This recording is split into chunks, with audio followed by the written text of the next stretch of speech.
Обучението продължава 3 месеца и се състои от 8 онлайн срещи, всяка от тях с продължителност по 2 часа и половина.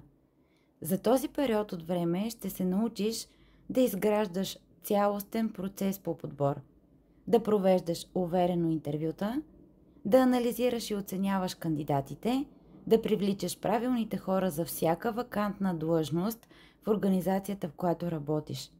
И не на последно място по важност, ще се научиш да комуникираш с кандидати за работа и мениджъри професионално и уверено. Всички тези знания и умения ще бъдат придобити без никаква излишна теория. Обучението е структурирано по начин, който ще ти предостави цялостна рамка от стратегическо планиране на нуждите, от наемане на нови служители до дългосрочно задържане на най-добрите таланти с фокус върху реални бизнес резултати и човешки подход, разбира се. Уверяваме те, че тази уникална комбинация ще ти осигури не само задълбочено разбиране на процесите по подбор, но и практически инструменти за развитие на екипи, изграждане на ангажираност и създаване на устойчива организационна култура. По този начин ще можеш да започнеш кариерата си в областта на човешките ресурси без дълги години учене. Не ти трябва задължително HR образование, за да успееш. Трябва ти само и ясен път и правилните знания, които ние ще ти предоставим. В модул номер 1 от обучението ще създадем стабилна основа. Не просто ще научиш какво представлява процесът по подбор на персонал, но и ще разбереш защо лошите практики струват скъпо и как да ги замениш с системни решения. Ще разгледаме ролята на подбора в цялостната стратегия на компанията, ще дефинираме как изглежда успешният специалист по подбор на персонал и какви аналитични умения са ключови днес. Ще си поговорим за AI, за метрики, KPI и ще разгледаме кейс стъди за това колко струва грешния подбор, не само измерен в пари, но и в изгубени възможности. Много компании наемат хора без да знаят какво точно търсят. По време на обучението ще разбереш защо това е огромна грешка, която никога не бива да допускаш. Ще те научим как да създаваш стратегически профил на длъжност, съобразен с реалните бизнес цели. Ще работим с шаблони, чеклисти и ще анализираме често срещани грешки при определяне на подходящия профил. Ще получиш модел, с който ще можеш уверено да съпоставяш кандидатите с реалните нужди на компанията. Кандидатите отдавна не търсят просто работа. Те търсят смисъл, култура и място, на което могат да се развиват. В този модул ще изградим уникалното стойностно предложение на работодателя към служителите.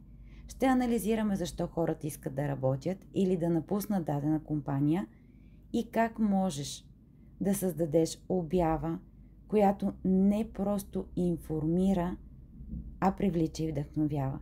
Ще направим задълбочен преглед на различните обяви за работа спрямо нивото в йерархията, на което се намира позицията, за която сме стартирали процес по подбор на персонал. Истинската стойност на подбора се ражда в интервюто. На този етап от обучението ще овладееш поведенческото интервю, ще се научиш да разчиташ микрожестове, да комбинираш въпроси за компетенции с такива за култура. Ще се упражниш чрез реални симулации и ще получиш експертна обратна връзка, която ще ти помогне да се чувстваш уверен още от първата ти среща с кандидат за работа.